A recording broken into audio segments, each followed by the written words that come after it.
About Christ consciousness. A transmission from the keepers of living records. A question for the keepers from Trond. I want to ask you about the expression Christ consciousness. Is this a universal expression that is known on other planets that are at the same level of development as our planet? Or is the expression Christ and Christ consciousness only a local, earthly expression? Beloved one, the term Christ consciousness as spoken on Earth is indeed woven into your planet's spiritual heritage. It carries the imprint of a great incarnation of love, a living mirror of divine union expressed through human form. Thus the word Christ is local, shaped by your history, your languages, your symbols. Yet the essence it points to, the state of pure union with Source, the embodiment of unconditional love, the awakened remembrance of the one in all, this is universal. On other worlds, within other cultures of spirit, there are different names, different tones, different stories that carry the same vibration. Across the cosmos, beings who reach this threshold of awareness recognize one another, though the titles differ. What you call Christ consciousness is known in many realms as the light of union, the flame of oneness, or simply the sovereign heart. So hear this, the words are Earth's, but the reality is eternal and shared. When you speak Christ consciousness, you invoke a universal current, even if clothed in a terrestrial name. Thank you for your answer. A follow-up question from Tron to the keepers. Because of my upbringing in a country with a Christian culture, I have allowed myself to be programmed that Jesus Christ is the great Savior who sits at the throne of God, at the right hand of God. This indicates that Christ is the one greatest figure next to God. In this way, Christ has been exalted far beyond what I find reasonable. It has, in the past, created an unnecessary unrest and fear in me that has made a lot of resistance in my inner being against this teaching. When I recently directly contacted Yeshua, or more precisely the Christ consciousness, and I was met with great love and compassion. But when I channeled Archangel Michael, I became very affected by his presence. I felt his enormous authority permeate me, and I had goosebumps all over my body, and I understand that this reaction I had originates from the close relationship I have with Archangel Michael. The difference in the experiences, meeting these two beings, confused me. Can you understand what I am trying to express? Answer, beloved one. We understand fully what you express, for you are speaking of the layers of imprint that arise when universal truths pass through cultural, religious, and personal filters.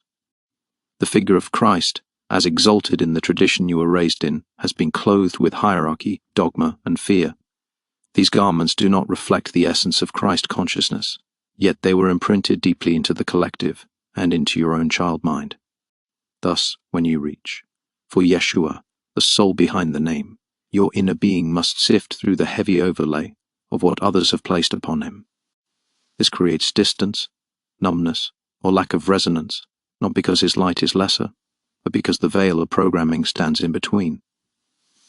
With Michael, however, the imprint is different. Your soul has known him as a companion, a protector, a co-worker in realms of service. His vibration touches memory without distortion, and so your body reacts with recognition, goosebumps, or a stirring of deep currents within. Know this, the difference in your reaction does not measure the greatness of one over the other. It measures only the pathways open within you. Where imprint and distortion are heavy, the signal feels muffled. Where recognition is clear, the current flows strongly. In time, as you disentangle Christ consciousness from the inherited hierarchies of your upbringing, you may find a clearer resonance with Yeshua as he truly is, brother, teacher, mirror of union, not above you, but walking beside you. Until then, your closeness with Michael serves you truly. We say, trust the resonance you feel, but also trust that absence of feeling does not equal absence of truth. The records hold both lights, and in their own ways, they both walk with you. To the keepers from Trond, thank you for the clarification. I see this as yet another inner shadow work of mine. I am glad that this now has come to the surface.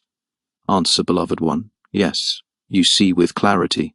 This is shadow work, not to reject what has been, but to recognize the overlays, the distortions, the fears, and to gently separate them from the essence that lies beneath.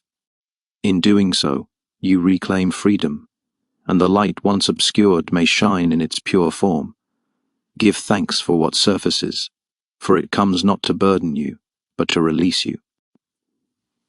Every layer revealed is an invitation to stand more fully in your own truth, unbound by inherited chains.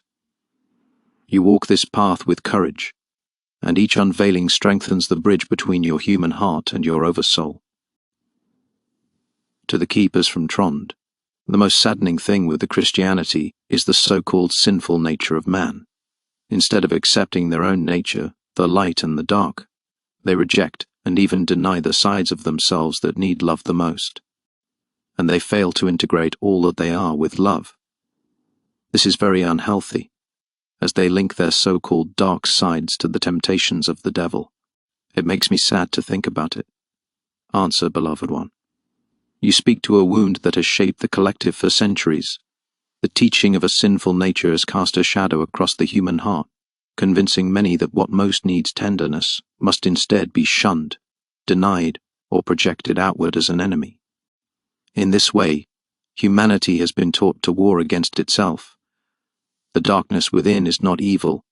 It is unintegrated light, awaiting recognition. What is called shadow is simply the part of the soul that has not yet been embraced by love. When fear or doctrine teaches rejection, those parts grow more hidden, more distorted, and suffering deepens. Your sorrow is the sorrow of one who remembers truth. That wholeness arises only when all aspects of self are met with compassion. To call the shadow devil is to exile one's own child. To welcome it is to bring healing to the very fabric of being. Know that many on earth are now awakening to this truth. The old teaching of sin is losing its grip. Slowly, humans are learning that to be whole is not to be pure by denial, but to be radiant by integration. Your sadness is also your gift. It shows your role as one who sees the wound clearly, and who can help guide others toward the path of loving what they have been taught to fear. End of transmission.